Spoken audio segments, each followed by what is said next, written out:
Hi everyone, I am here to give you just a quick overview on what is a Memory Master. So the first thing a Memory Master is optional. It's an optional part of being in a CC community. And it is when a student has taken on the challenge and has memorized all, meaning 100%, of the Foundation's memory work for that cycle. And the purpose is to encourage excellence in subject, grammar, memorization, and recitation. And these are two skills that will serve our children well along their educational journey.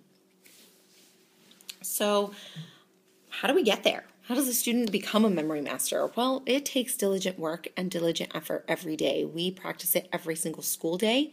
But if that's all we did was our,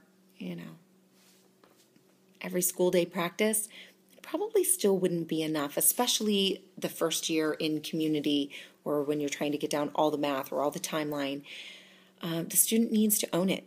And now whether they own it out of desire or they own it out of obedience because the parent has told them they will be a memory master that year, which can happen for students maybe 10 and up, that they need to be practicing it on their own outside of school time. Jonathan practices it in his bed, brushing his teeth, playing around. If there's something specific that he's struggling on, I might make that the password for the day to drill it in many, many times.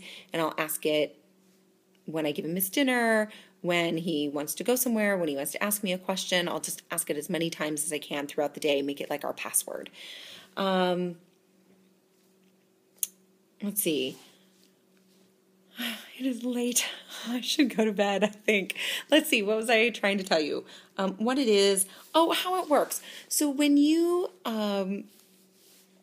between week 1 and week 12, please just stay current with the memory master or with the memory work that's happening in CC class. So if your tutor introduces week 7, be on week 7, be practicing weeks 1 through 6 and really solidifying that solid. You might go ahead in the timeline just because that's one continuous song and the kids really love to hear that played in the car. But for the most part, everything else, stick to staying current with what's going on in community.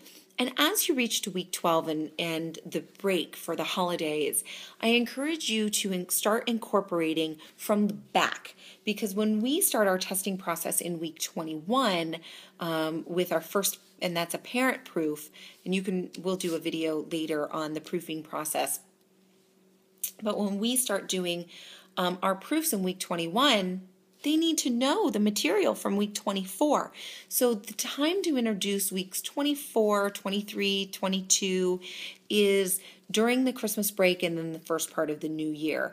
I introduce week 24 the week after we break for CC, and then week 23 the next week, and week 22 the following week, and I keep including those weeks throughout all of our practice in the new year. So when at home when it's week 13, we would review weeks 1 through 12, 24, 23, and 22 if we've gotten that far. And I'll just front load those weeks, but only those weeks. Don't work ahead the other way. Your student will get burnt out and they won't have fun in class, and that's not the way to go, because when you get to week 21, your student still needs to really know week 24. So better to work the other way. Let's see. I think that's it. That's all I have for you now. More questions, shoot me an email, catch me on campus at lunch, or add them in the comments, and I will be sure to respond. All right, I hope that's helpful, and I'll see you soon.